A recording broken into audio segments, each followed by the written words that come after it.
He is an icon of the state's snowmobile racing community, a 7-time champion of this truly Alaskan race.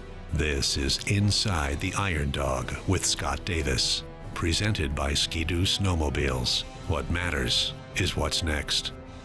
Kari Bustamante from KTUU here with Scott Davis at the ceremonial start of the 2016 Iron Dog.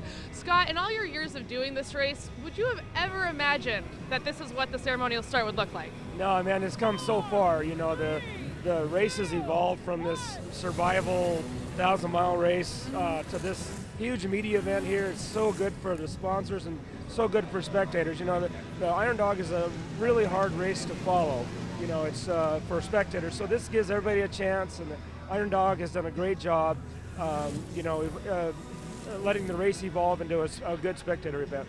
And it really creates more access for fans. So people who don't know about this event are just walking down downtown Anchorage, they can see it. You know, what have you noticed, I guess, about the fan base growing?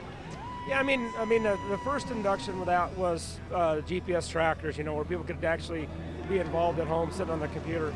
And then these like the banquet event, this event, the Flying Iron Show last night was spectacular, tons of people. So, I mean, I think it's just promoting the sport, and it's getting the attention that it really deserves.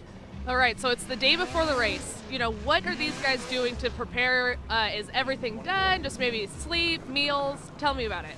Well, I mean, you're trying to carb load up and water and that stuff, and some guys have been done for a week. Some guys are not, as I can attest to. So, but you know, I mean, it's just last-minute stuff.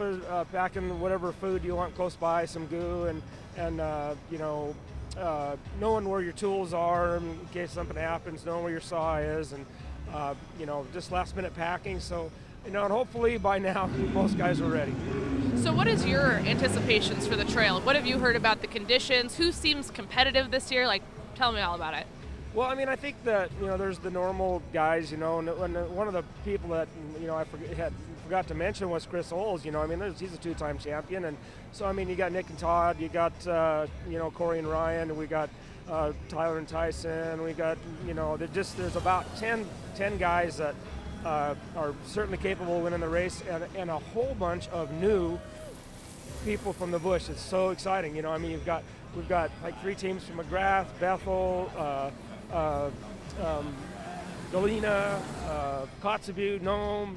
It's fantastic. So, and that was one of our goals, you know, early in the Iron Dog, was to involve the whole state. So, and it's very good to see. So let's talk about this one rookie, a last-minute entry. I believe your son was behind getting Bobby Meny to the start line. Tell me what you know about that. I don't know anything about that. The first I heard of it was at the banquet the other night. So that's fantastic, Don. You know, and you know, it's good to see involvement from the lower 48. They don't have any idea what to expect when they come up here. So it's always good to see. And we have a lot of repeat racers from out of state. You know.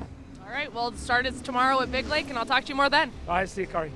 Stay up to date on the 2016 Iron Dog with the team of Channel 2 News and KTUU.com. Inside the Iron Dog, brought to you by Ski-Doo Snowmobiles. What matters is what's next.